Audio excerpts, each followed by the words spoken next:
এই যে অ্যাক্সিডেন্ট হয়ে যাচ্ছে দেখুন প্রায়।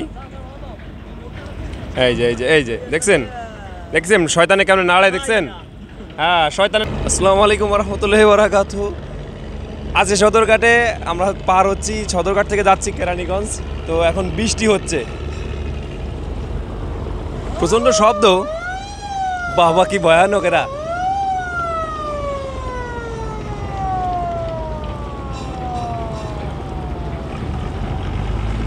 আজকের ওয়েদারটা খুবই ভয়ানক, পানি অনেক দুলতেছে অন্যান্য দিনের তুলনায় আজকে।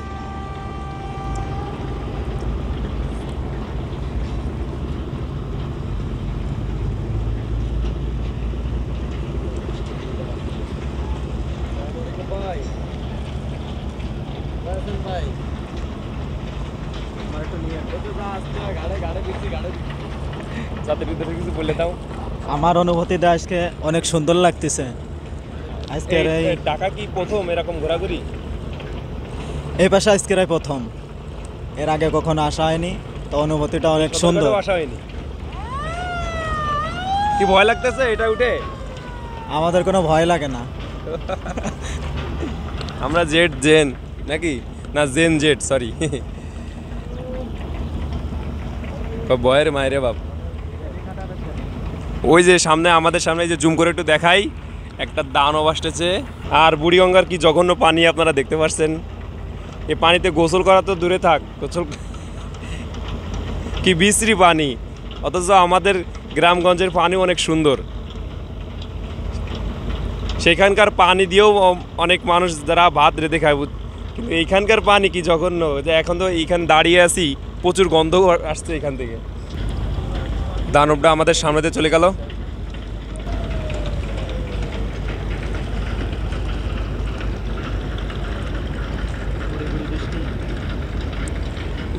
না, রিমঝিম বৃষ্টি।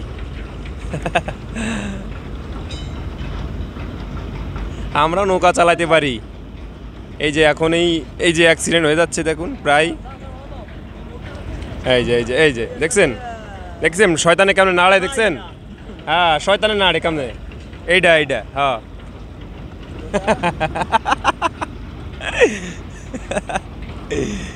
এই যে আর একটা দানব আসতেছে। চাচা এটা করে কি বালি টানে? সর্বনাশ।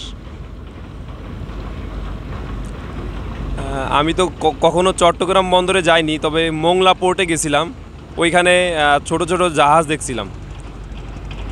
কিন্তু এটা তো জাহাজ না, একটা বালি টানা বোর্ড আর কি। এটার নাম কি বললেন? বলগেট। আচ্ছা বলগেট, এটাতে বালি টানে। আর ওইটা ওই যে সামনে যেটা, ওইটা কি এটা একই সমান না?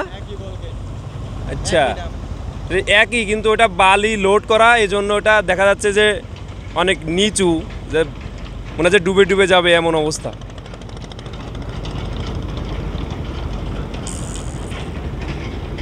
ওয়েদারটা ঠান্ডা, কিন্তু হালকা হালকা বৃষ্টি। তো আমরা কেউ প্রশ্ন করতে পারেন যে আমরা কেন কেরানীগঞ্জ যাচ্ছি। মূলত আমরা বোরকা কেনার উদ্দেশ্যে যাচ্ছি কেরানীগঞ্জ। দোকান হাউস বলে দাও কোথায়? দোকান হাউস বলে দাও কোথায়? তো ওইটা ভিডিওর মাধ্যমে আপনারা দেখতে পারবেন ইনশাল্লাহ, কোন কোন দোকানে গেছি। ওকে, ভাড়া দিতেছি, সমস্যা নেই। আর উপরে ওইগুলা কি সার্ভিসিং চলতেছে?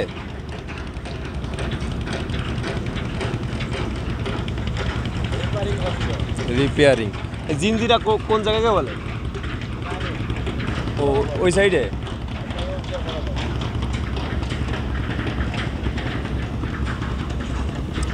ও শাকার ফিশ তো এর আগে আসছিলাম যখন, তখন শাকার ফিশ দেখতে পারছিলাম, কিন্তু এইবার এসে মনে হয় সব লুকিয়ে আছে, যাকে কেউ কেউ রোহিঙ্গা মাছও বলে থাকে। ভয়ানক মাছ। চলে আসছি আমাদের গন্তব্যে।